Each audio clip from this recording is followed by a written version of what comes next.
وہ آسانی سے اپنے عقیدے بدلنے والا آدمی نہیں تھا، لیکن اس نے دیکھا کہ بنو تمیم کے بیشتر قبائل مسلمان ہو گئے ہیں تو اس نے اپنی مقبولیت اور اپنی سرداری کو قائم رکھنے کے لیے اسلام قبول کر لیا۔ چونکہ یہی شخص زیادہ باروب اور اثر و رسوخ والا تھا، اس لیے رسول کریم صلی اللہ علیہ وآلہ وسلم نے اسے بطاح کا امیر مقرر کر دیا تھا۔ زکوٰۃ، عشر، دیگر محصول اور واجبات وصول کر کے مدینہ بھجوانا اسی کی ذمہ داری تھی۔ مشہور مورخ بلازری اور محمد حسین ہیکل لکھتے ہیں کہ مالک بن نویرہ بڑا وجیح اور خوبصورت آدمی تھا۔ اس کے قد کاٹ میں عجیب سی کشش تھی، اس کے سر کے بال لمبے اور خوبصورت تھے، شہسوار ایسا کہ کوئی اس کے مقابلے میں ٹھہر نہیں سکتا تھا، اچھا خاصا شاعر تھا، آواز میں مٹھاس اور ترنم تھا، اور اس میں سب سے بڑی خوبی یہ تھی کہ ہنس مکھ تھا، غم کے مارے ہوں کو ہنسا دیتا تھا۔ اس میں خرابی یہ تھی کہ اس میں غرور اور تکبر بہت تھا۔ اس کی ایک وجہ تو اس کی وہ حیثیت تھی جو اسے بنو تمیم میں اور خصوصاً اپنے قبیلے میں حاصل تھی، دوسری وجہ اس کا مردانہ حسن اور دیگر مردانہ اوصاف تھے جو ایک طلسم کی طرح دوسروں پر حاوی ہو جاتے تھے۔ اس کا تعلق متعدد عورتوں کے ساتھ تھا۔ قبیلے کی جوان لڑکیاں اس کا قرب حاصل کرنے کی خواہاں اور کوشاں رہتی تھیں، لیکن وہ وقتی تعلق رکھتا اور کسی کو بیوی نہیں بناتا تھا۔ کہتا تھا کہ اس طرح ایک عورت اس کے ہم پلہ ہو جائے گی، حالانکہ اس وقت بیویوں کو یہ مقام حاصل نہیں تھا۔ وہ قبیلے کی عورتوں کے دلوں میں بستا تھا۔ اس کے دل کو مسخر کرنے والی عورت کا نام لیلا تھا۔ مالک بن نویرہ نے لیلا سے شادی کر لی۔ لیلا کو قبیلے نے ام تمیم کا نام دیا۔ رسول کریم صلی اللہ علیہ وآلہ وسلم کے وصال کی خبر ملتے ہی مالک بن نویرہ نے مدینہ والوں سے نظریں پھیر لیں اور ظاہر کر دیا کہ اس نے اسلام قبول کیا تھا، ایمان نہیں۔ اس نے زکوٰۃ اور محصولات وصول کر کے اپنے گھر میں رکھے ہوئے تھے۔ چند دنوں تک اس نے یہ مال مدینہ کو بھیجنا تھا۔ اس نے قبیلے کے لوگوں کو اکٹھا کر کے انہیں زکوٰۃ اور محصولات واپس کر دیے۔ اب تم آزاد ہو، مالک نے کہا، میں نے مدینہ کی زنجیر توڑ ڈالی ہے، اب جو کچھ تم کماؤ گے وہ سب تمہارا ہوگا۔ لوگوں نے داد و تحسین کے نعرے بلند کیے۔ مالک بہت خوش تھا کہ مدینے سے تعلق توڑ کر وہ اپنے قبیلے کا پھر خود مختار سردار بن گیا ہے، مگر اس کی خوشی زیادہ دیر قائم نہ رہ سکی۔ 2-3 قبیلوں کے سرکردہ آدمیوں نے مالک سے کہا کہ اس نے مدینہ سے تعلق توڑ کر اچھا نہیں کیا۔ مالک نے انہیں مدینہ کے خلاف کرنے کی بہت کوشش کی، لیکن اس کی زبان کا جادو نہ چل سکا۔ زکوٰۃ اور محصولات کی ادائیگی کے مسئلے پر بنو تمیم 3 حصوں میں بٹ گئے۔ ایک وہ تھے جو زکوٰۃ وغیرہ کی ادائیگی کرنا چاہتے تھے، دوسرے وہ جو مدینہ والوں کے ساتھ کوئی تعلق نہیں رکھنا چاہتے تھے، اور تیسرے وہ تھے جن کے لیے یہ فیصلہ کرنا مشکل ہو گیا تھا کہ وہ کیا کریں۔ ان سب کے اختلافات اتنے بڑھ گئے کہ قبیلوں کی آپس میں خونریز لڑائیاں شروع ہو گئیں۔ اتنے میں سجا اپنا لشکر لے کر آ گئی۔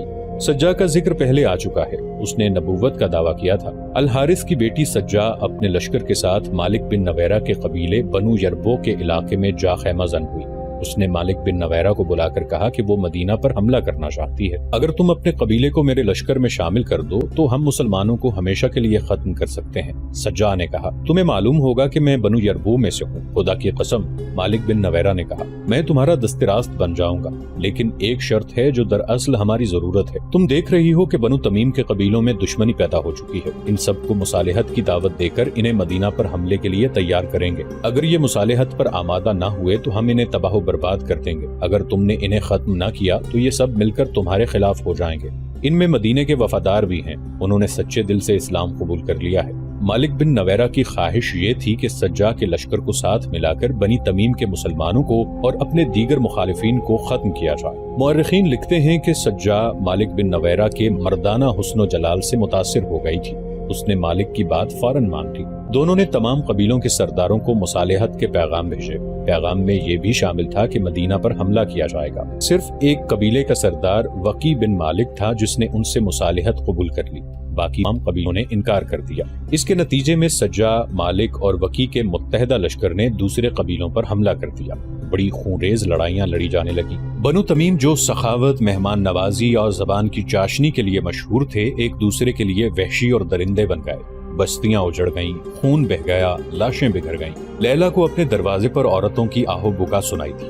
کچھ عورتیں بین کر رہی تھیں، کیا میں بیوہ ہو گئی ہوں؟ لیلا ننگے پاؤں باہر کو دوڑی۔ وہ کہہ رہی تھی، مالک بن نویرہ کی لاش لائے ہیں۔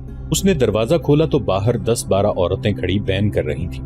لیلا کو دیکھ کر ان کی آہوزاری اور زیادہ بلند ہو گئی۔ 3 عورتوں نے اپنے بازوؤں پر ننھے بچوں کی لاشیں اٹھا رکھی تھیں۔ لاشوں پر جو کپڑے تھے وہ خون سے لال تھے۔ لیلا، کیا تو عورت ہے؟ ایک عورت اپنے بچے کی خون آلود لاش لیلا کے آگے کرتے ہوئے چلائی، تو عورت ہوتی تو اپنے خامند کا ہاتھ روکتی کہ بچوں کا خون نہ کر۔ یہ دیکھ، ایک اور عورت نے اپنے بچے کی لاش لیلا کے آگے کرتے ہوئے کہا۔ یہ بھی دیکھ، ایک اور بچے کی لاش لیلا کے آگے آ گئی۔ یہ دیکھ میرے بچے، ایک عورت نے اپنے 2 بچے لیلا کے سامنے کھڑے کر کے کہا۔ یہ یتیم ہو گئے ہیں۔ لیلا کو چکر آنے لگا۔ عورتوں نے اسے گھیر لیا اور چیخنے چلانے لگی۔ تو ڈائن ہے، تیرا خامند جلاد ہے۔ سجا کو نبوت کس نے دی؟ سجا تیرے خامند کی داشتہ ہے، سجا تیری سوکن ہے، تیرے گھر میں ہمارے گھروں کا لوٹا ہوا مال آ رہا ہے۔ مالک بن نویرہ تجھے ہمارے بچوں کا خون پلا رہا ہے، ہمارے تمام بچوں کو کاٹ کر پھینک دے، ہم سجا کی نبوت نہیں مانیں گی۔ ہمارے نبی محمد صلی اللہ علیہ وآلہ وسلم ہیں، محمد صلی اللہ علیہ وآلہ وسلم اللہ کے رسول ہیں۔ بستی کے لوگ اکٹھے ہو گئے، ان میں عورتیں زیادہ تھیں۔ لیلا نے اپنا حسین چہرہ اپنے ہاتھوں میں چھپا لیا، اس کا جسم ڈولنے لگا۔ 2 عورتوں نے اسے تھام لیا، اس نے اپنے سر کو زور زور سے جھٹکا اور وہ سنبھل گئی۔ اس نے عورتوں کی طرف دیکھا۔ میں تمہارے بچوں کے خون کی قیمت نہیں دے سکتی، لیلا نے کہا۔ میرا بچہ لے جاؤ اور اسے کاٹ کر ٹکڑے ٹکڑے کر دو، ہم چڑیلے نہیں۔ ایک شور اٹھا، ہم ڈائنے نہیں۔ لڑائی بند کراؤ، لوٹ مار اور قتل و غارت بند کراؤ۔ ہمارا خامند وکی بن مالک اور سجا کے ساتھ مل کر لوٹ مار کر رہا ہے، لڑائی بند ہو جائے گی، لیلا نے کہا۔ بچوں کی لاشیں اندر لے آؤ۔ مائیں اپنے بچوں کی لاشیں اندر لے گئیں۔ لیلا نے تینوں لاشیں اس پلنگ پر رکھ دیں جس پر وہ اور مالک بن نویرہ سویا کرتے تھے۔ مالک بن نویرہ لیلا کا پجاری تھا، اس پر لیلا کا حسن جادو کی طرح سوار تھا۔ اس زمانے میں سردار اپنی بیویوں کو لڑائی میں اپنے ساتھ رکھتے تھے، لیکن یہ لڑائی اس قسم کی تھی کہ مالک لیلا کو اپنے ساتھ نہیں رکھ سکتا تھا۔ لیلا سے وہ زیادہ دیر تک دور بھی نہیں رکھ سکتا تھا۔ اگر کہیں قریب ہوتا تو رات کو لیلا کے پاس آ جایا کرتا تھا۔ وہ اس رات آ گیا۔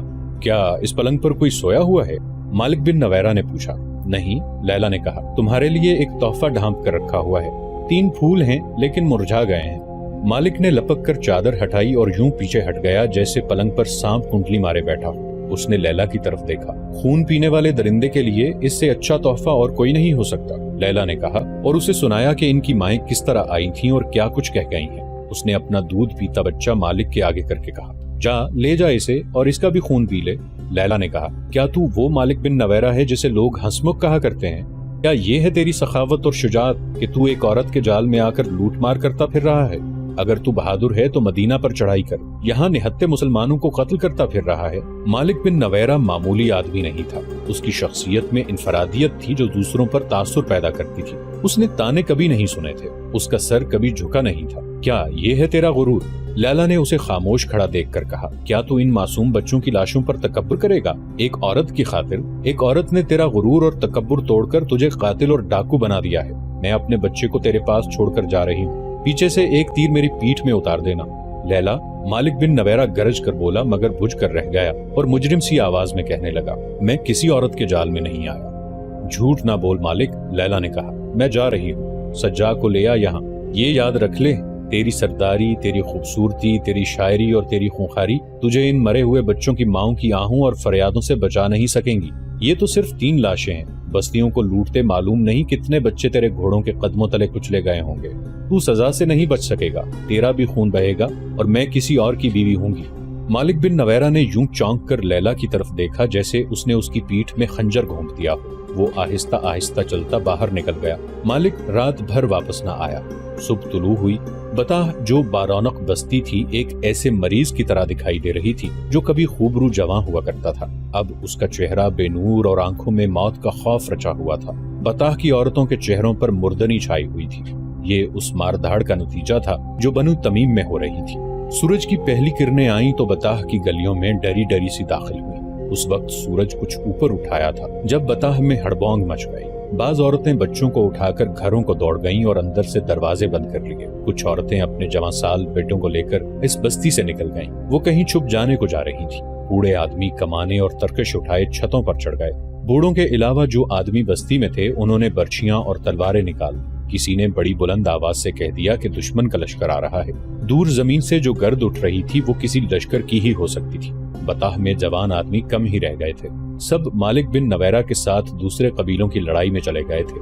بطاح میں جو رہ گئے تھے ان پر خوف و ہراس طاری ہو گیا تھا۔ لیلا کے گھر میں پلنگ پر 3 بچوں کی لاشیں پڑی تھیں اور وہ اپنے بچے کو سینے سے لگائے اپنے قلعہ نما مکان کی چھت پر کھڑی تھی۔ وہ بار بار اپنے بچے کو دیکھتی اور چومتی تھی۔ وہ شاید یہ سوچ رہی تھی کہ بچوں کے خون کا انتقام اس کے بچے سے لیا جائے گا۔ زمین سے اٹھتی ہوئی گرد بہت قریب آ گئی تھی اور اس میں گھوڑے اور اونٹ ذرا ذرا دکھائی دینے لگے تھے۔ ہوشیار بنو یربو، خبردار، بطاح میں کسی کی آواز سنائی تھی، جانے لڑا دو، ڈرنا نہیں۔ لشکر گرد سے نکل آیا اور قریب آ گیا۔ بستی کے کئی ایک آدمی گھوڑوں پر سوار، ہاتھوں میں برچیاں اور تلواریں لیے آگے چلے گئے۔ ان کا انجام ظاہر تھا، لیکن انہیں اپنی طرف آتے دیکھ کر لشکر کی ترتیب میں کوئی فرق نہ آیا۔ آگے جا کر وہ لشکر کا حصہ بن گئے۔ اپنے ہیں، انہوں نے نعرے لگائے، اپنے ہیں، مالک بن نویرہ ہے، لڑائی ختم ہو گئی ہے۔ بطاح میں سے بھی نعرے گرجنے لگے۔ لوگوں نے آگے بڑھ کر اپنے لشکر کا استقبال کیا۔ مالک بن نویرہ کہیں بھی نہ رکا، وہ سیدھا اپنے گھر کے دروازے پر آیا اور گھوڑے سے کود کر اندر چلا گیا۔ اسے لیلا صحن میں کھڑی ملی۔ اس کے دلکش چہرے پہ اداسی اور اس کی آنکھیں بجھی بجھی سی تھی، جن پر قبیلے کے جوان جانیں قربان کرنے کو تیار رہتے تھے۔ میں نے تیرا حکم مانا ہے لیلا، لڑائی ختم کر دی ہے، ہم ایک دوسرے کے قیدی واپس کر دیں گے۔ میں نے سجاد سے تعلق توڑ لیا ہے، اس پھول سے چہرے سے اداسی دھو ڈالو۔ لیلا اداس بیٹھی رہی۔ مالک نے اسے بہلانے کی بہت کوشش کی، لیکن لیلا کا چہرہ بجھا ہی رہا۔ میرے دل پر ایک خوف بیٹھ گیا ہے، لیلا نے کہا۔ کیسا خوف؟ مالک نے پوچھا۔ کس کا خوف؟ سزا کا، لیلا نے کہا، انتقام کا۔ سجا اکیلی رہ گئی۔ وکی بن مالک نے بھی اس کا ساتھ چھوڑ دیا تھا۔ مالک بن نویرہ نے وکی سے کہا تھا کہ وہ ایک عورت کے جھانسے میں آ کر اپنے قبیلے پر ٹوٹ پڑے تھے۔ سجا اپنے لشکر کو ساتھ لیے نباج کی طرف چلی گئی۔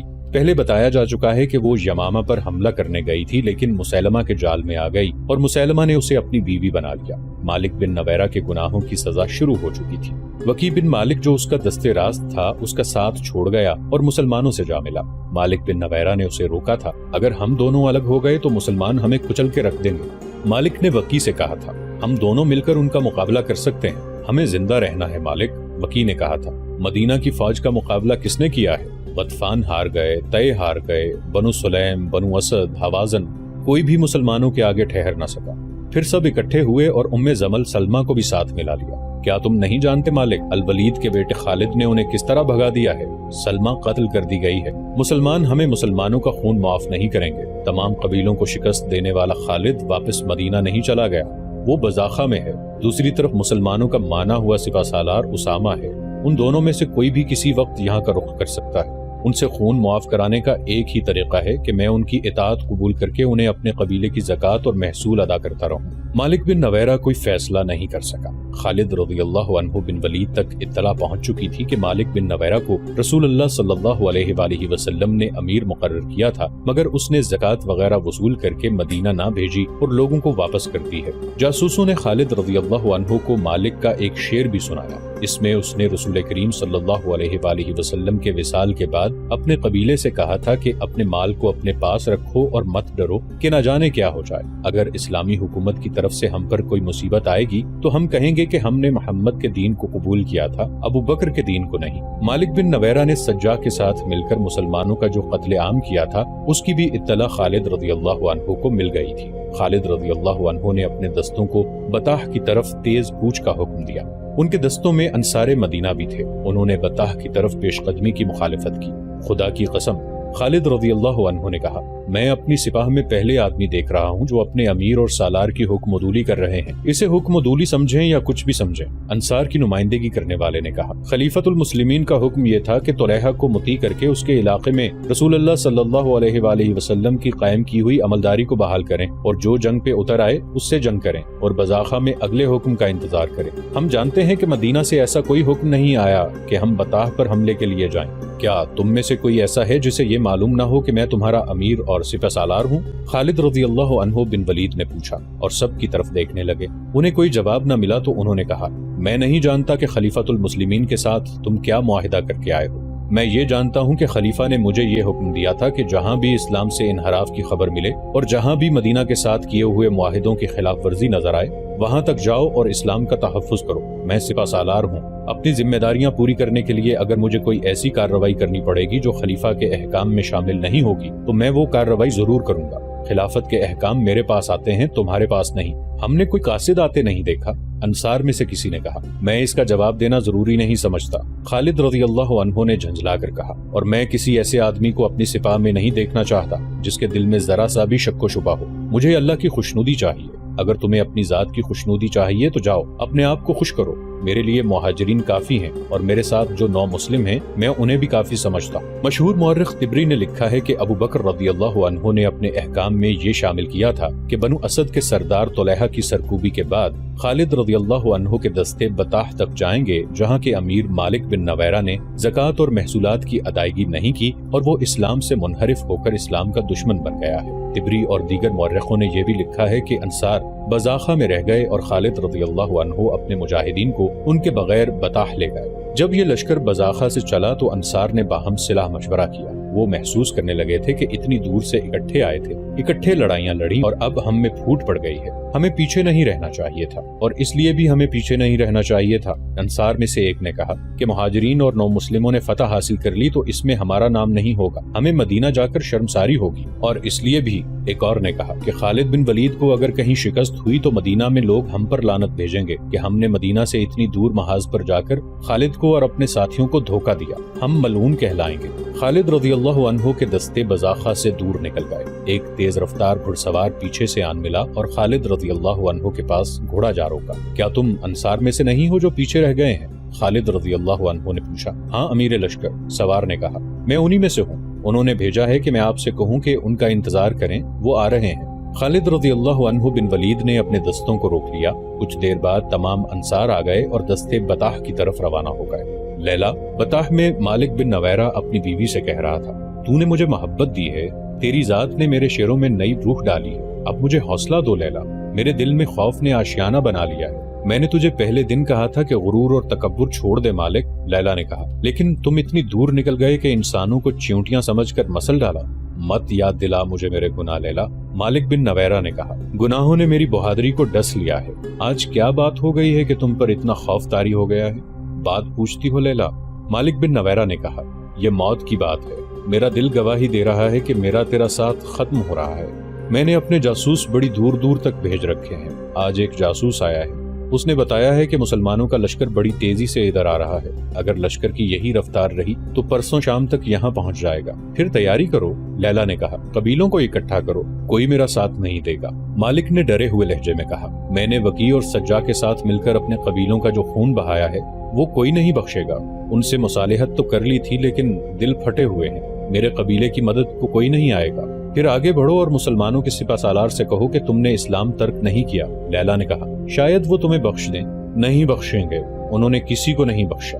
مالک بن نویرہ پر خوف طاری ہوتا چلا گیا، اسے خبریں مل رہی تھیں کہ خالد رضی اللہ عنہ کا لشکر قریب آ رہا ہے۔ اس نے اپنے قبیلے کو اکٹھا کیا۔ اے بنو ابو یربو، اس نے قبیلے سے کہا، ہم سے غلطی ہوئی کہ ہم نے مدینہ کی حکمرانی کو تسلیم کیا اور ان سے منحرف ہو گئے، انہوں نے ہمیں اپنا مذہب دیا جو ہم نے قبول کیا، پھر نافرمان ہو گئے، وہ آ رہے ہیں، سب اپنے گھروں کو چلے جاؤ اور دروازے بند کر لو، یہ نشانی ہے کہ تم ان کے خلاف ہتھیار نہیں اٹھاؤ گے، ان کے بلانے پر ان کے سامنے نہتے جاؤ، کچھ فائدہ نہ ہوگا مقابلے میں، جاؤ اپنے گھروں کو چلے جاؤ۔ لوگ اپنے سروں کو جھکائے ہوئے اپنے اپنے گھروں کو چلے گئے۔ نومبر 632 عیسوی بمطابق شعبان 11 ہجری کے پہلے ہفتے میں خالد رضی اللہ عنہ بطاح پہنچ گئے۔ انہوں نے اپنے لشکر کو محاصرے کی ترتیب میں کیا، مگر ایسا لگتا تھا جیسے بطاح اجڑ گیا ہو، شہر کا دفاع کرنے والے تو نظر ہی نہیں آتے تھے، کوئی دوسرا بھی دکھائی نہ دیا، کسی مکان کی چھت پر ایک بھی سر نظر نہیں آتا تھا۔ کیا مالک بن نویرہ اپنے آپ کو اتنا چالاک سمجھتا ہے کہ مجھے گھیرے میں لے لے گا؟ خالد رضی اللہ عنہ نے اپنے نائب سالاروں سے کہا، محاصرے کی ترتیب بدل دو اور اپنے عقب کا خیال رکھو، میں اس بستی کو آگ لگا دوں گا، وہ یہاں سے نکل گئے ہیں، عقب سے حملہ کریں گے۔ خالد رضی اللہ عنہ بن ولید زندہ دل، بے خوف اور مہم جو تھے، ان کے احکام بہت سخت ہوا کرتے تھے۔ انہوں نے اپنے دستوں کو اس ترتیب میں کر دیا کہ عقب سے حملہ ہو تو روک لیں، اور اگر اس کے ساتھ ہی شہر سے بھی حملہ ہو جائے تو دونوں طرف لڑا جائے۔ مسلمانوں کو اس دشواری کا سامنا تھا کہ ان کی نفری تھوڑی تھی اور وہ اپنے مستقر یعنی مدینہ سے بہت دور تھے۔ انہوں نے جن قبیلوں کو موتی کیا تھا ان کی بستیوں کو اڈے بنا لیا تھا، لیکن ابھی وہاں کے لوگوں پر پوری طرح سے بھروسہ نہیں کیا جا سکتا تھا۔ یہ خالد رضی اللہ عنہ کی پرجوش اور ماہرانہ قیادت تھی جو مجاہدین کی قلیل تعداد میں بجلیوں جیسا قہر پیدا کیے رکھتی تھی۔ خالد رضی اللہ عنہ نے بستی میں ایک دستہ داخل کیا تو اس پر ایک بھی تیر نہ آیا، ہر مکان کا دروازہ بند تھا۔ خالد رضی اللہ عنہ نے یہ خاموشی دیکھی تو وہ خود بستی میں داخل ہوئے۔ مالک بن نویرہ، خالد رضی اللہ عنہ نے کئی بار مالک کو پکارا اور کہا، باہر آ جاؤ، نہیں آؤ گے تو ہم بستی کو آگ لگا دیں گے، تجھ پر خدا کی سلامتی ہو،